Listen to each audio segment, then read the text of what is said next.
Joined today by the one and only, the great, the legend, a basketball hoops legend, and icon, just in the, I guess we can say, in the black community, the one and only Mahmoud Abdul-Rauf. How you doing today, sir? I won't complain, man. How about yourself? I'm doing very good, man. We're in LA today. Just finished the last game of the Big Three season. What's that like to be at this age? What, are we 50? You just turned 50? I turned 50 in March. Turned 50 in March, so you turned 50 this season, and you're out there competing against guys as young as 27, professional athletes as young as 27, and I don't want to say holding your own, you're doing more than holding your own. What is that like to be doing that at this age?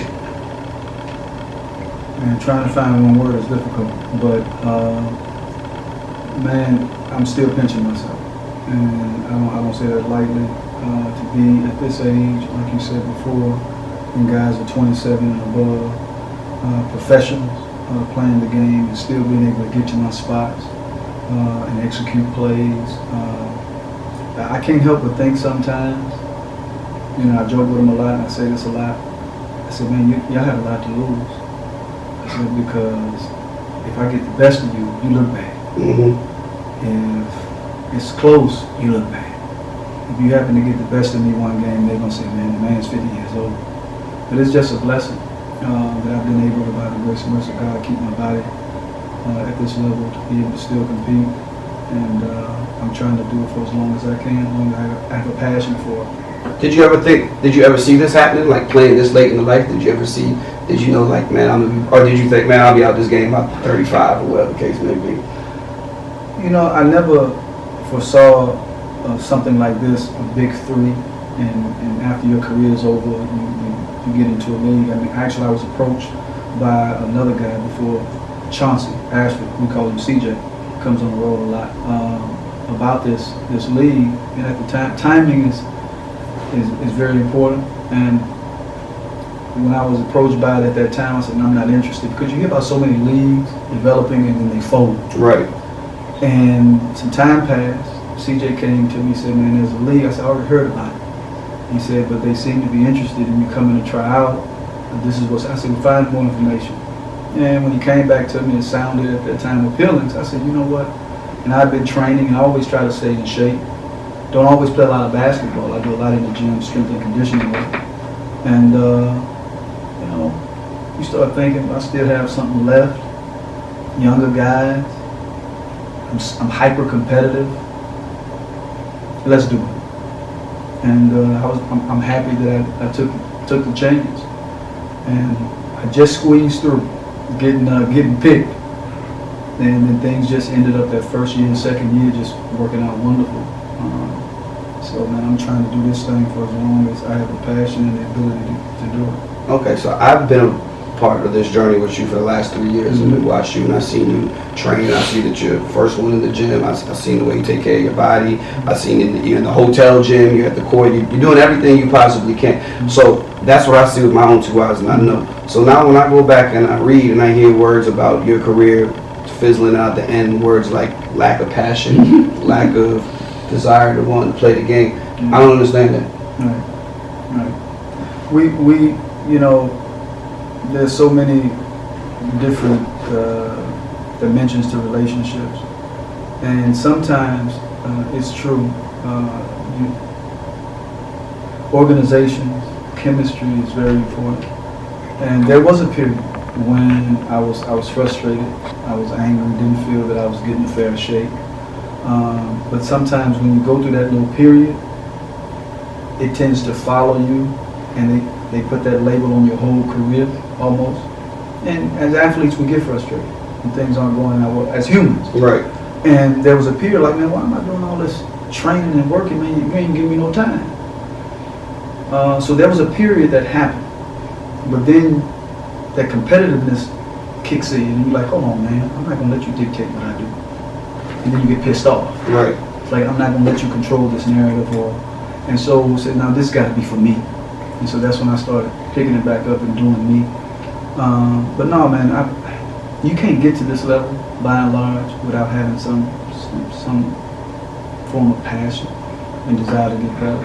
And that's pretty much been my story all my life, and I don't ever plan on letting up on that. I do. So have a lot of guests and I talk to a lot of people, whether it be a Kenyon Martin, a DeMar Johnson. A lot of these guys have one thing in common: they're very big and athletic and tall. So they were blue chip guys. They knew in ninth grade that they would do something special, and they knew they were always bigger, taller, and stronger than everybody else. So it's like, oh, I knew I was going to the league in 10th grade. You know, I dunked for the first time in 7th grade. Now I have these crazy stories, whatever the case may be. For you, obviously, as a normal-sized human being, that's not the case. You weren't bigger and stronger than everybody else, so it wasn't as clear-cut. At what age did you realize, like, there's something here, like, I got a chance? When I was in the 4th grade. Okay. But I never took the approach, though, that I know I'm going to the league. Because I know anything can happen in life. Hoped and dreamed and prayed for it and worked toward it. But when I was in the 4th grade, man, when I was in the 4th grade, I knew I was going to the league. I think a lot of 4th graders think that they're going to the league. Well, because I too in 4th grade knew that I was going to the league. I didn't think, but didn't happen. But I was definitely, that's when my mind was made up that, look, man, this is what I want to do with myself. And I was blessed at that age in my life to know that this is what I wanted. But I used to always, at that age, I started playing against older guys, high school guys, on the playground. They were picking me up, like first round. Right. You shoot for the ball.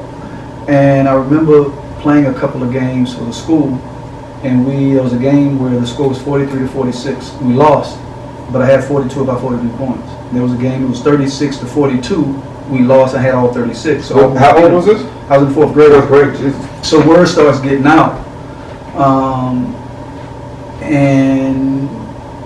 And then you see what you're doing at that age against some high schoolers in junior high, and the game is getting to be a little easy, but the work you're putting in is a lot of work.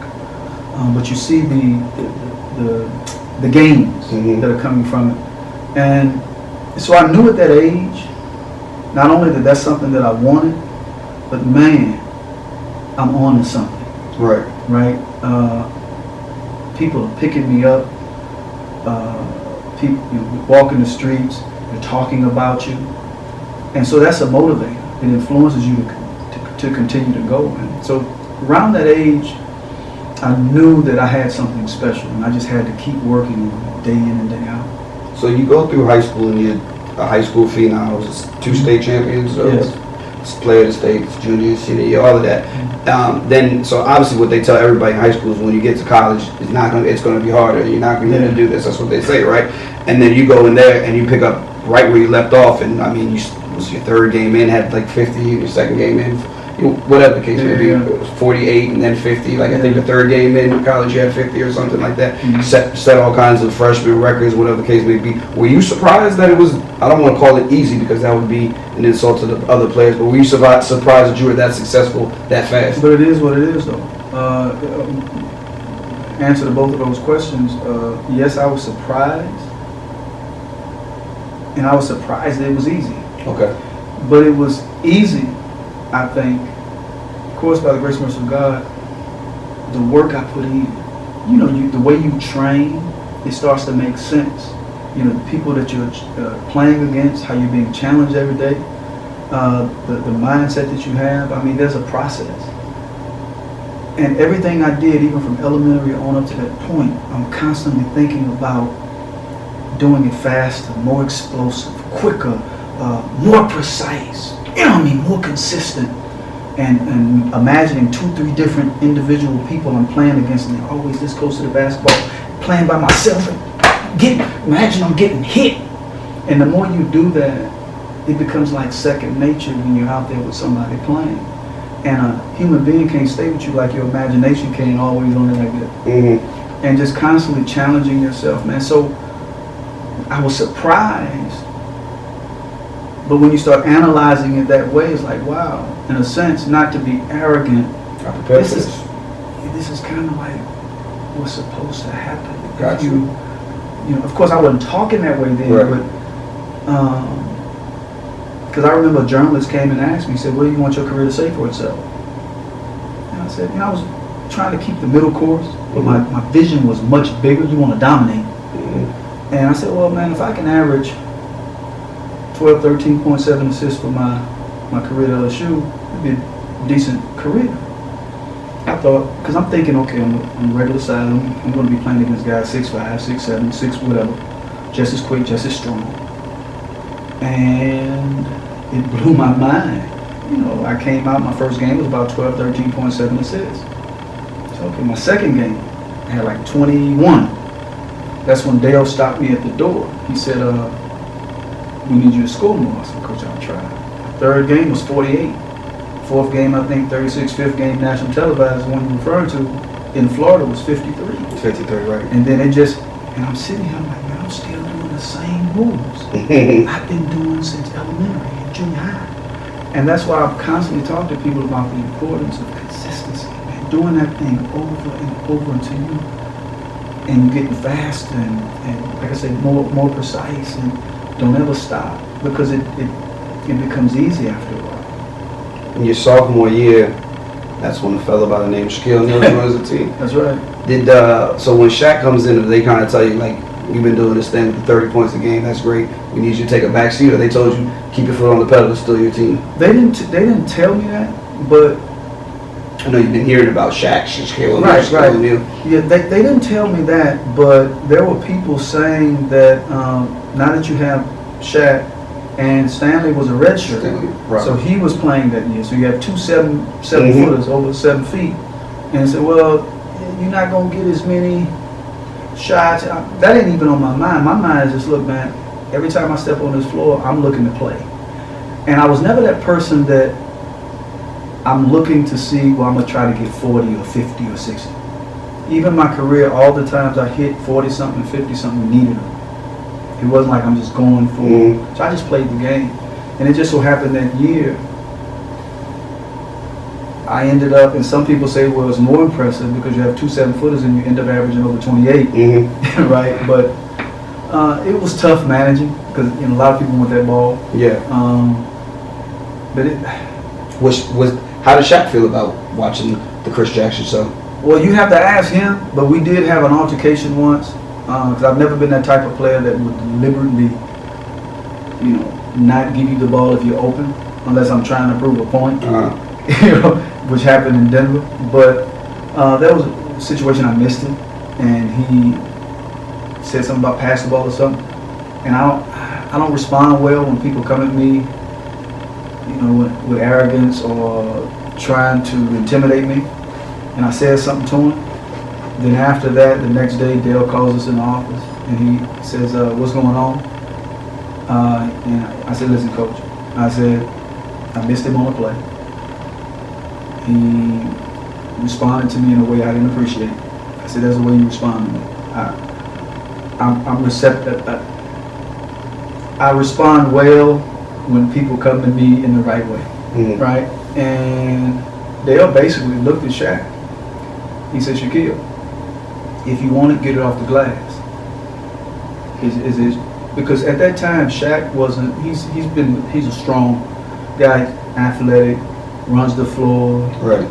But he wasn't a offensive dominant force, right? And he said, you want to get it off the glass. But I think that kind of, people don't say anything, but I think that kind of messed him up a little bit, especially when you're coming out, you're McDonald's All-American. Yeah. But he was definitely a force even in college, but he just didn't, during that particular year, didn't score a lot. But he was respectful he listened to Dale because he respected Dale. Right. And again, he's a freshman, I'm a sophomore. But he kept, the thing about Shaquille, he kept coming to practice, man, and he bust his behind, put the work in. Even back then, he had said in the dorm one day, he said, man, I'm going to be the first player to make 80-something million. I didn't even foresee that there even being that much money. I don't know how he was able to come up with that number, but he made well over 80-something million.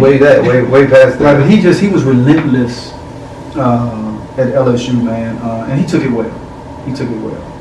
Then after that year, of course, I left. So let's pick up right from there. So you have all the success immediately at LSU, record after record, player of the conference, player of the year for the conference, all that good stuff. Then you go to the NBA, 3rd pick in the draft, and then now for the first time, it isn't just the walk on. It's not just the easiest thing in the world. Now, was that a surprise to you that that that you weren't able to just score 30 every night like that?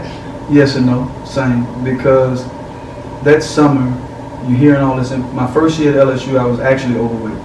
I was 185. I started taking this medicine called Haldol for Tourette syndrome. It caused me to blow up in high school from 155.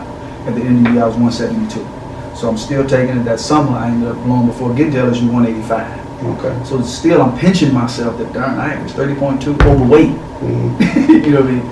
And trying to think, amnesia. Trying to think of the question. Were you surprised that you weren't able to just drop 30 when you got to the NBA? Yeah, so when I go to the NBA, that second year at LSU, I dropped back down. So prior to going into the NBA, I'm talking, well, you got to be bulky. You got to be. And I wasn't using my reasoning then. But a lot of the players you playing against in the NBA coming from college. You know. Right. And I ended up going about it the wrong way. I'm eating. I never had a personal trainer, right? And I'm getting comfortable. So I come back in that first year, man, I'm overweight. I'm like 19% body fat. Mm-hmm. And then Doug Moe, who drafted me, wanting to give me time like crazy, was fired. They brought in Paul Westhead, who's doing this up and down. I mean, wanting to be the first coach that scores 200 in a game. Yeah, I would have thought that's what you wanted. If I'm in shape. Right, okay, got you. I'm 19% body fat. Right, okay, got you. Makes sense. So I'm not yet, and then I'm in a place where I've never been in the snow. Mm. And when it snows, it's gloomy. Mm. You know, so I'm away from home. There's another coach that don't seem to really want me there. I'm out of shape, so I'm going through some things now. And then went through a period of depression. I don't mention things, but you know you're depressed. Mm-hmm. And that year was literally a bust. Even though I averaged 14, but it was 14 in a running system. Right. It wasn't really impressive. You know, and the next year I'm still overweight. But I ended up becoming Muslim. Ramadan came around, I started losing. And then I saw this article, and that's what did it to me. And I'm in the store, and I pick up this article, and it said he's a bust. You know, there's certain things, man, when you hear it. Yeah. Even on the street, you say something about somebody's mama. Right. It triggers something. Right. Or you say something about a bust. And man, I remember looking at the guy that was with me. I said, man, it's over. I'm done, man. I ain't going out like that. I mean, I was pissed. I said, no, I ain't going out like that. So I started getting into the gym. I'm on the Staff Master for an hour. I mean, I'm busting my behind. I was at that point. It's like, no, I can't go out like this. I got something to prove to myself. And it ended up turning around for me. Ended up getting the most improved the third year after they, and then that's when they fired Paul Westhead. But I was out of shape. Okay. And you, just like when you train and you put the work in, you expect to see the results. Reasonably, if you coming out of shape, no, it shouldn't be a surprise. Right. That you stinking it up. Mm-hmm. Yeah. And then after that, once you change, let me ask you this: what's the biggest difference between Chris Jackson and Mahmoud Abdul-Rauf?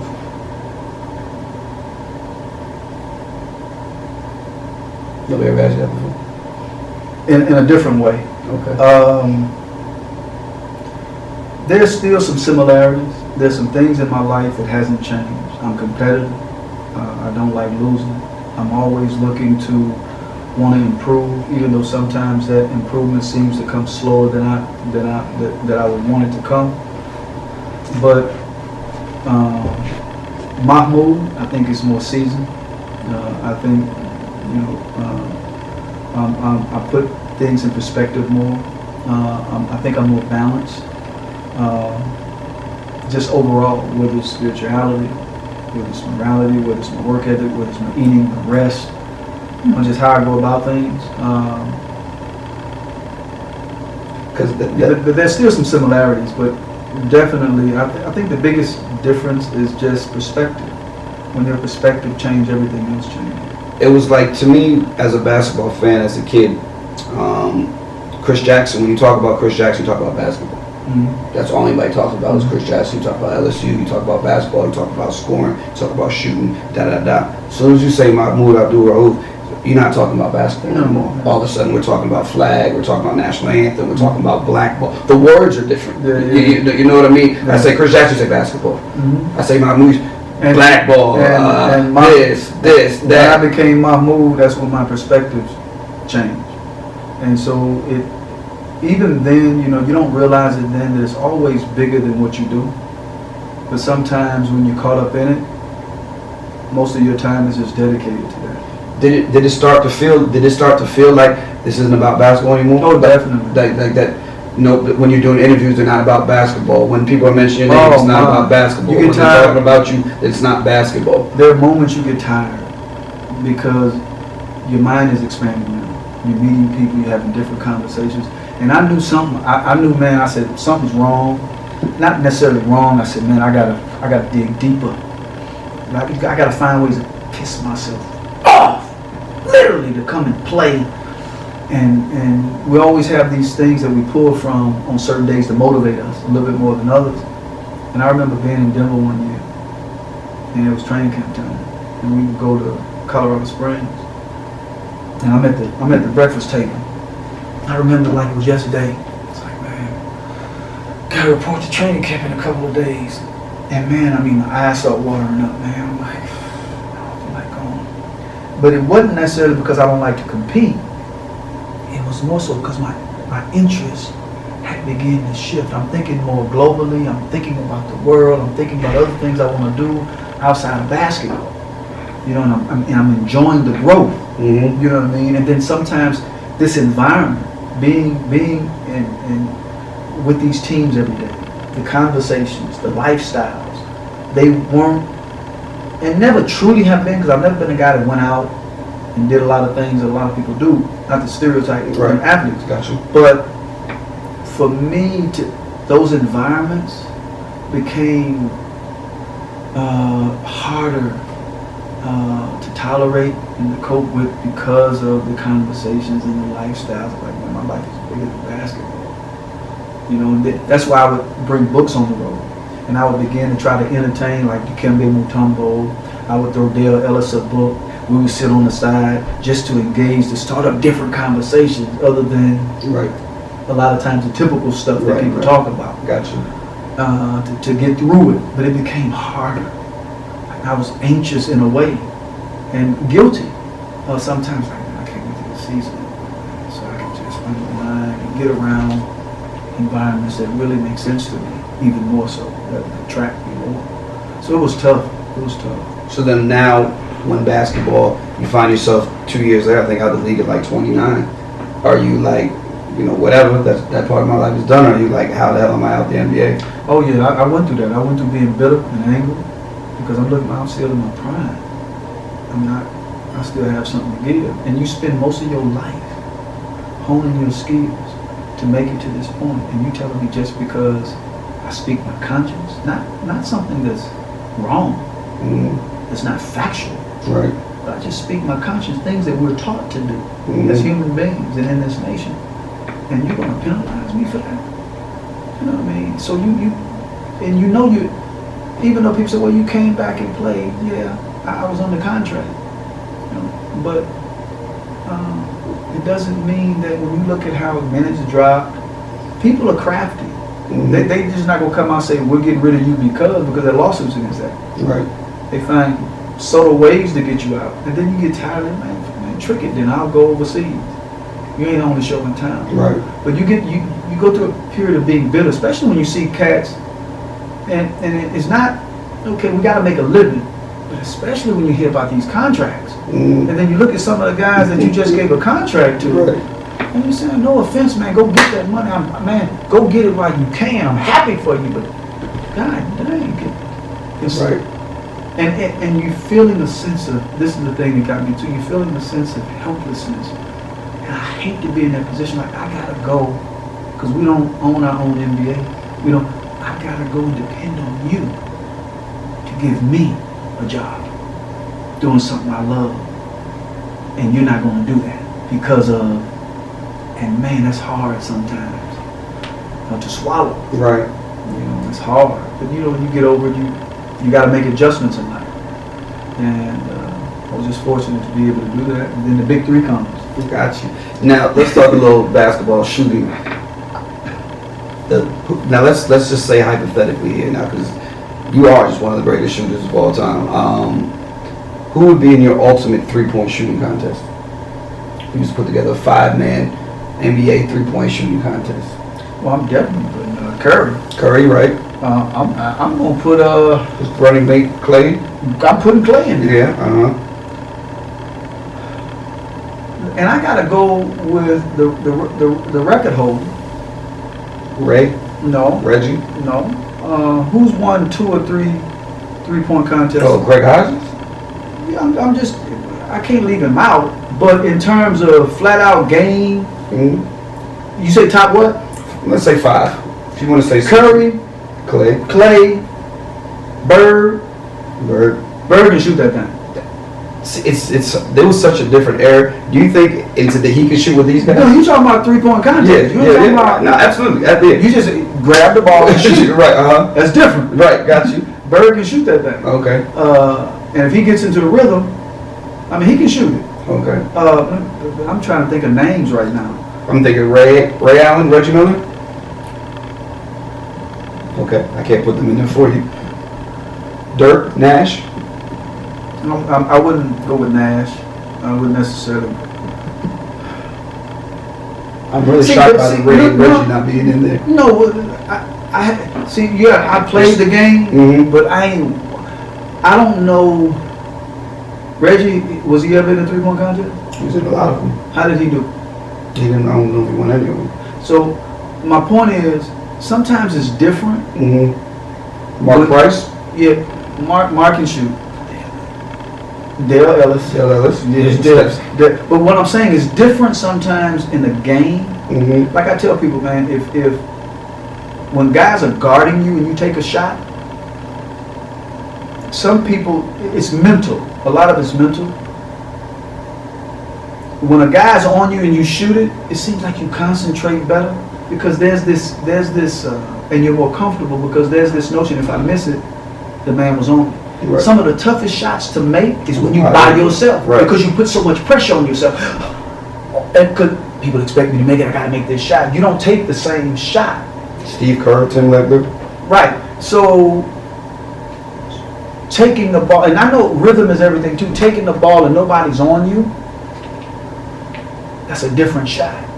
And even though Reggie busts a lot of them in your face during the game, he may not be as prolific with just, that's it, man. For sure, Curry, Clay. I have to think about that one, man. Okay, so let me ask you this: because you dealing with a whole on all your teams that you've been on, or even in your era in the NBA. Did you ever think somebody was a better shooter than you? No. Never. No. Okay. I couldn't afford myself that luxury. So you never thought you never been around a guy and like, damn, that guy shoots the ball. Oh no, but I've been no, but I've been around guys like, man, you got to come with it if you're in a shooting contest. You can't, and a lot of them really, if you're just in a shooting contest in the league, you got like a 2-shot at the most, depending on how many shots you take. Right. If you go on to 10, you might have a 1-2 shot window.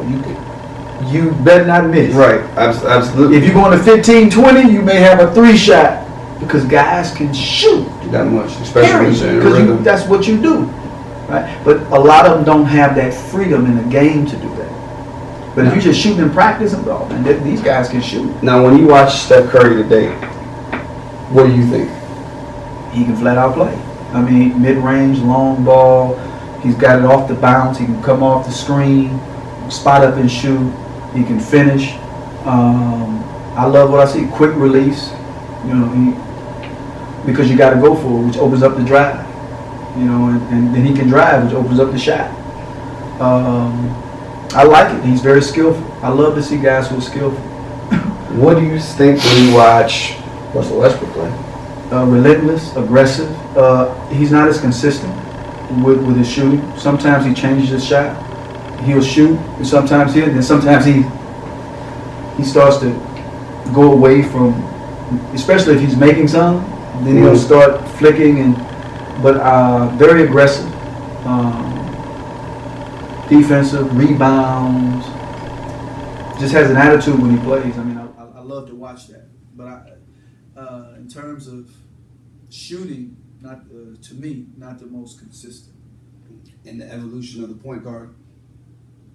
When you were playing, the dream point guard would be like a John Stockton, then maybe even a Jason Kidd, and you guys run the offense. Nowadays, if you look at the top 10 scorers in the NBA, 6 of them are going to be point guards. Right. I say, man, a lot of point guards, especially Golden State, they don't have a green light; they have a fluorescent light. Mm-hmm. And when you playing in a system like that, the goal looks like this.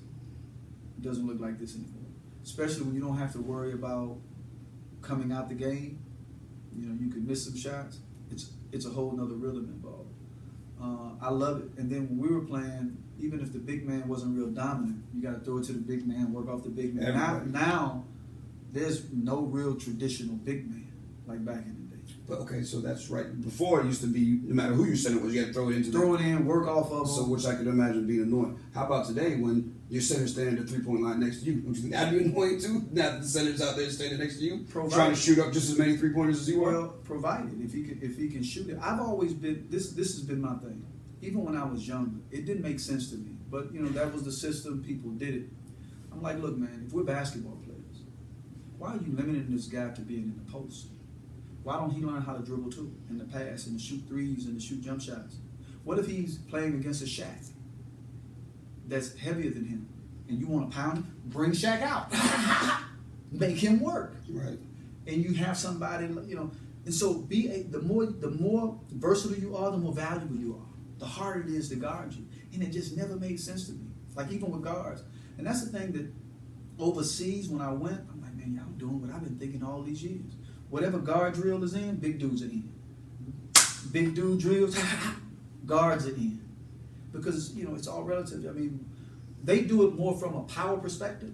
We do some of the same stuff. We may spin off of you, up and under, but we do more from finesse and speed. A lot of that stuff is the same stuff, just different angles, different positions.